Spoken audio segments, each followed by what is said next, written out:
ಇಡೀ ನಮ್ಮ ಭಾರತದಾದ್ಯಂತ ಕೋಲ್ಕತ್ತಾದಿಂದ ಹಿಡಿದು ಚಂಡೀಗಢದಿಂದ ಹಿಡಿದು ನಾರ್ತ್ ಇಂದ ಹಿಡಿದು ಸೌತ್ ವರ್ಗುನು ಧರ್ಮಾವರಂ ಇಂದ ಹಿಡಿದು ತಮಿಳ್ನಾಡಿಂದ ಎಲ್ಲ ಬಂದು ಹೋಲ್ಸೇಲರ್ಸ್ ಮತ್ತು ಸ್ಟೋರ್ ರಿಟೇಲರ್ಸ್ ಬಂದು ಇಲ್ಲಿಂದ ಕೊಂಡ್ಕೊಂಡು ಹೋಗೋ ರೀತಿ ಒಂದೇ ರೀತಿ ಒಂದು ಮಾರ್ಕೆಟ್ ಧರ್ಮಾವರಂ ರೀತಿಯಲ್ಲಿ ಕ್ರಿಯೇಟ್ ಆಗ್ಬೇಕು ಅನ್ನೋ ಮೂಲ ಉದ್ದೇಶ ಇರೋದು. ಇದು ಆಗ್ಬೇಕು ಅಂತ ಅನ್ಕೊಂಡಿದೀನಿ.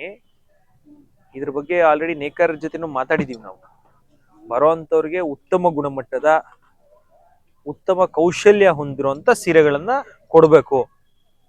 ನಾವು ಬಲ್ಕ್ ಆಗಿ ಇವತ್ತೇನ್ ಧರ್ಮಾವರಂಗೆ ಆಗ್ತಾ ಇದೀವಿ ಆ ರೀತಿ ಅಲ್ಲದೆ ನಮ್ಮ ಕರಕೌಶಲ್ಯತೆಯನ್ನ ಯಾವ ರೀತಿ ನಮ್ಮ ನೇಕಾರಿಕೆ ಅದು ಒಂದು ಆರ್ಟ್, ನಮ್ಮ ಆರ್ಟ್ ಅನ್ನ ತೋರಿಸ್ಬೇಕು ಅಂತ ಹೇಳಿ ಒಂದು ಪಣವನ್ನ ನಮ್ಮ ಸಮಿತಿ ತೊಟ್ಟು ಎಲ್ಲ ರಿಟೇಲರ್ಸ್ ಹತ್ರನು ಮಾತಾಡಿ ಅದೇ ರೀತಿಯಲ್ಲಿ ಮಾಡೋಂಥ ಕೆಲಸ ಮಾಡ್ತಾ ಇದೀವಿ.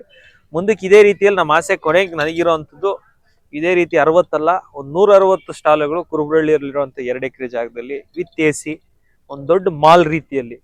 ಏನು ಬೆಂಗಳೂರಿಗೆ ಹೋದ್ರೆ ನಮ್ಮ ಅವೆನ್ಯೂ ರೋಡ್ ಆಗ್ಬೋದು, ಇನ್ನೊಂದಾಗ್ಬೋದು ಸೀರೆಗಳಿಗೆ, ಈಗ ನಮ್ಮ ನ್ಯಾಷನಲ್ ಮಾರ್ಕೆಟ್ ಅವೆಲ್ಲ ಸ್ಟಾಲ್ಗಳು ಯಾವ ರೀತಿ ಇಟ್ಕೊಂಡು ಬೇರೆ ಬೇರೆ ಪ್ರಾಡಕ್ಟ್ಸ್ ಎಲೆಕ್ಟ್ರಾನಿಕ್ಸ್ ಎಲ್ಲ ಮಾಡ್ತಾರೆ, ಆ ರೀತಿ ಒಂದೇ ಕಡೆ ಒಂದು ಒಳ್ಳೆ AC ಸುಸಜ್ಜಿತ AC ವ್ಯವಸ್ಥೆಯಲ್ಲಿ ಬರೀ ಕಸ್ಟಮರ್ಸ್ ಅಲ್ಲ, ಇಡೀ ನಮ್ಮ ಭಾರತದಾದ್ಯಂತ ಕೋಲ್ಕತ್ತಾದಿಂದ ಹಿಡಿದು ಚಂಡೀಗಢದಿಂದ ಹಿಡಿದು ನಾರ್ತ್ ಇಂದ ಹಿಡಿದು ಸೌತ್ ವರ್ಗುನು ಧರ್ಮಾವರಂ ಇಂದ ಹಿಡಿದು ತಮಿಳ್ನಾಡಿಂದ ಎಲ್ಲ ಬಂದು ಹೋಲ್ಸೇಲರ್ಸ್ ಮತ್ತು ಸ್ಟೋರ್ ರಿಟೇಲರ್ಸ್ ಬಂದು ಇಲ್ಲಿಂದ ಕೊಂಡ್ಕೊಂಡು ಹೋಗೋ ರೀತಿ ಒಂದೇ ರೀತಿ ಒಂದು ಮಾರ್ಕೆಟ್ ಧರ್ಮಾವರಂ ರೀತಿಯಲ್ಲಿ ಕ್ರಿಯೇಟ್ ಆಗ್ಬೇಕು ಅನ್ನೋ ಮೂಲ ಉದ್ದೇಶ ಇರೋದು. ಖಂಡಿತವಾಗ್ಲೂ ಅದನ್ನ ಮಾಡೋಂಥ ಪ್ರಯತ್ನ ಮಾಡ್ತೀವಿ. ಈಗ ಆಲ್ರೆಡಿ CM ಅವ್ರಿಗೆ 25 ಕೋಟಿ ಬೇಡಿಕೆಯನ್ನ ಇಟ್ಟಿದ್ದೀನಿ. ಯಾಕಂದ್ರೆ ಇವಾಗ ಕಾಂಕ್ರೀಟ್ ಸ್ಟ್ರಕ್ಚರ್ ಆಗಲ್ಲ, ಒಳ್ಳೆ ಶೀಟ್ ಸ್ಟ್ರಕ್ಚರ್ ಮಾಡ್ಕೊಂಡು ಅದ್ರಲ್ಲಿ AC ಕೊಟ್ಕೊಂಡು ಒಳಗಡೆ ಮಾಲ್ ರೀತಿಯಲ್ಲಿ ಮಾಡಕ್ಕೆ ಒಂದು ಪ್ರಪೋಸಲ್ ಅನ್ನ ಕೊಟ್ಟಿದೀವಿ, ಬಜೆಟ್ ಅಲ್ಲಿ ಕೊಡಿ ಅಂತ.